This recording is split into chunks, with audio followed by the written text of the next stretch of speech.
Secrets of the third eye. You know what, friends? I'm trying to solve a problem for you. I guess that's what they all say. If you want to be successful on the internet, you got to solve somebody's problem. Well, you know, I think all of us have this question. What's this third eye all about? You know, everybody's trying to get the third eye. You know what? I'm going to talk to you about. Anyway, I'm Jeff the Outlaw Yogi. I'm on a roll this morning, a roll. I made a video about how to meditate for beginners. It is outstanding. It's 20 minutes long. It's a short course. I so much want you to watch that and write it all down and do those techniques in that order as your daily sadhana, your daily practice. You'll love it. You'll evolve from it. I did a course on the chakras. Where are they and what are they? I couldn't say, and I even talked about kind of how they work. That was like 16 minutes long too, and just an incredible primer. Now I'm going to do something more specific today. Jeff the Outlaw Yogi is going to talk only about the third eye and its secrets. It's a really big deal. It's the core. It's the pole star. It's the North Star of everything you're doing. In fact, in the center of the deepest part of that third eye is that pure white area. Oh, and they went into the white light. You know, the Star of the East, the Star of David, as a light in their foreheads, a blazing light in their foreheads. That's all actual biblical terms. And then we go over to the yogic terms. Oh my gosh, you know, we got the complete third eye, exactly how it looks, what it does. So I'm going to have courses on all this, as you well know. So this will be lit up real well in the chakras, lit up right there in the chakra courses.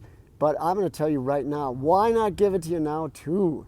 This is the secrets. These are the secrets of the third eye. Stay with me. As you know from these other last two videos, I keep charging with things right to the end, and even gave a secret technique at the end last time on how to chant Om once again. Oh, we had a good time on that one.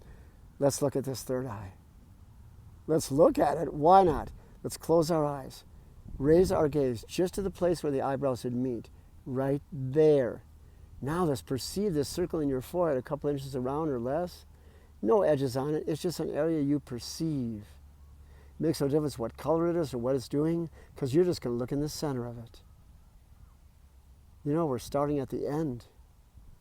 We're gazing at the point between the eyebrows. We're perceiving that area above that in the forehead. We're feeling emanations coming out from the center of that. Emanations like a million little spears of light. If not, we still perceive a large dark area. And we perceive the middle of it at all times. Let's open our eyes, friends. That is the core of everything we are doing. Is it must be on the backdrop of the point between the eyebrows. No matter what you ever do in, quote, meditation, inner communion, will be started with you at the point between the eyebrows. Thank you very much. And video is concluded. No, let's go back in this third eye thing. You know, 10,000 years ago, they got glyphs in caves in India and all the way through to Gnostics, the biblical times, everything in the world. Look at Buddha. He's so serene. He's so serene and perfect. Buddha was a yogi. Yeah, Buddhism is not separate from yoga, because yoga is the science, Raja Yoga. And the Ashtanga, the Eightfold Path to Perfection, is the science that Buddhism follows. I'm not competing with them. You know, everyone can have what they have, but we're all on this path of self-development. And that's why I'm here with you. Excuse me, my friends. I'm with you generically to lay it out straight, don't you know? So now, Midwestern term. So now, we got this point down pat. Let's talk about its history.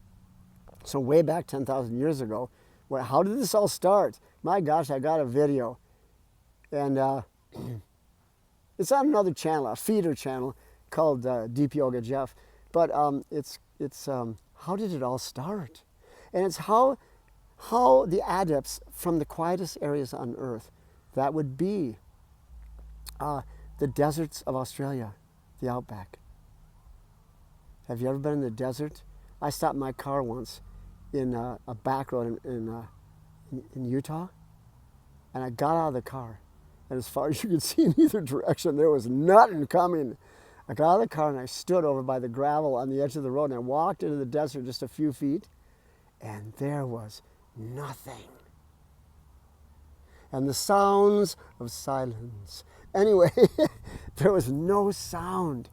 And that sound to me, that stillness was such a respite, such a warm blanket, so beautiful. Well, these ancient cultures in the rarefied air of the Himalayas and in the Australian outback, they thrived on the sound of nothingness, and they thought, well, what are we going to do? Let's go back through all this. It's so doggone quiet. What's going on? And they eventually would close their eyes and say, what's going on? What's going on?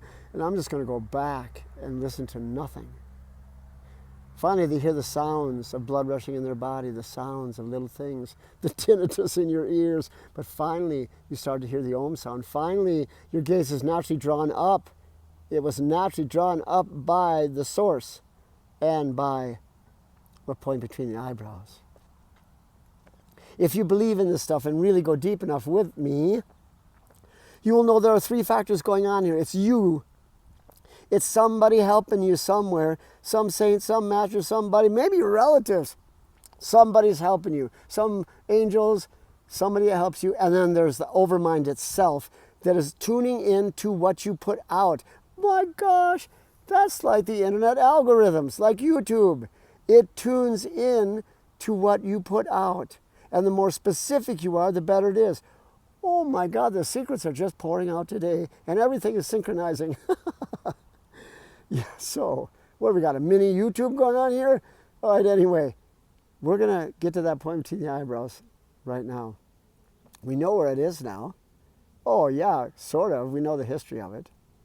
It goes way back thousands of years, and people were drawn to it, and they went deeper and deeper into it.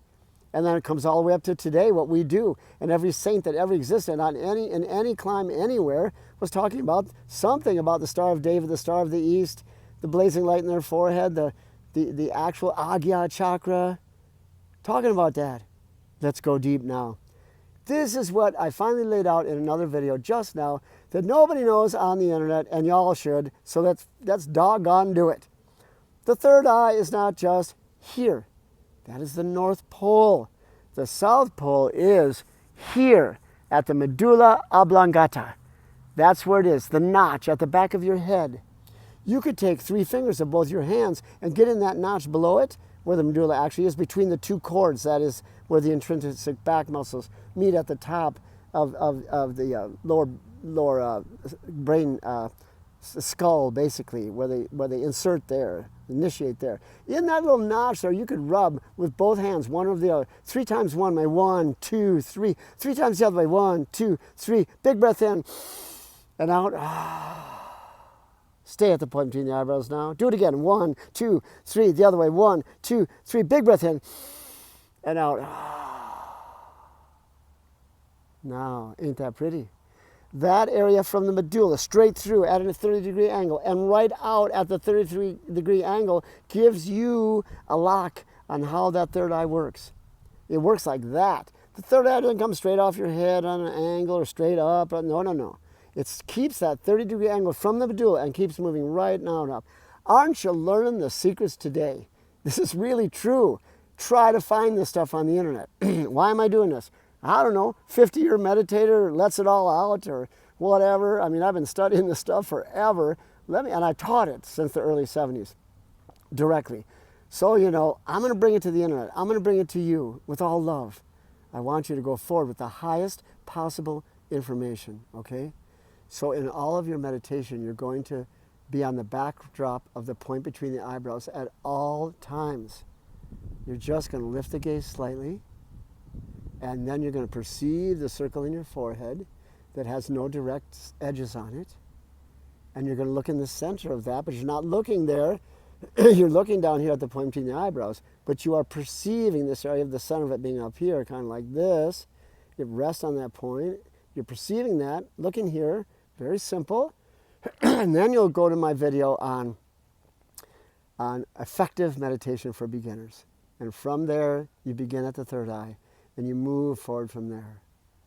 The third eye has a golden outside to it. You'll eventually see sort of golden, maybe wavy. More in the middle of this circle will be a dark blue starry night. So when you meditate at night and you see blue, black, that's just fine. Keep looking at the point between the eyebrows and perceiving the center of that circle above it. Stay in the center. I guarantee you, my friends, I guarantee you, if you do this for a little while, maybe one day, maybe 3 weeks, maybe 3 months. You will understand that center as maybe an 1/8 inch around, a 1/4 inch around, but don't worry about that. There's no distinct edges on this at all. You're perceiving the center up here, and eventually you will feel emanations coming from that place. Let's try a technique. Close your eyes. Gaze to the point between the eyebrows. Perceive the forehead as we talked about in the circle. Perceive the center of that. Relax there. Now, let's breathe in to that point between the eyebrows. I'm going to draw in and draw down toward the medulla at a 33 angle down. Breathing in and breathing out through the mouth, pushing out from the third eye out into space. At a 30-degree angle. Understand? So you're going to kind of breathe in all the way down to the medulla and breathe out up through the medulla, 30-degree angle, through the point between the eyebrows and out into space. Breathing in and down, out and up, in and down, out and up. One more time.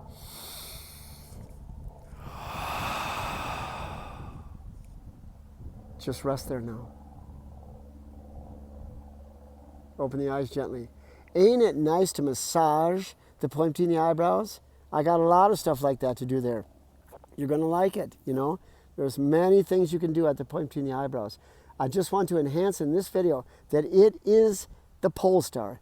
It is the North Star of everything in meditation. It is the backdrop of this science of intercommunion, okay? Of all the forms of intercommunion you have. If you do yoga postures, you should do them as much as possible with your eyes closed and your gaze at the point between the eyebrows. Who taught you that? I'm teaching you that right now. Good old, Jeff the Outlaw Yogi. So let's conclude then, understanding that the point between the eyebrows is the center of it all. It's the beginning point, the end point. It is the alpha and omega of your meditation. You're always there, always there. If you're not there and your eyes are cast down, you're falling asleep. If you're looking straight out ahead of you, you're awake and ready. Let's go do something, man. Let's fix that car, let's run that computer. But if you're gazing up a little bit, just a little, to where the eyebrows meet, you're making that circle in the forehead. You're congealing with that point between the eyebrows. You're pushing out and in from there, and then most all the time is spent resting at that point. Breathing in and out of that point, in and out if you wish. And then beginning all the other techniques that come from this basic practice. And these, my friends, are the secrets of the third eye. As always, Om, peace, Amen.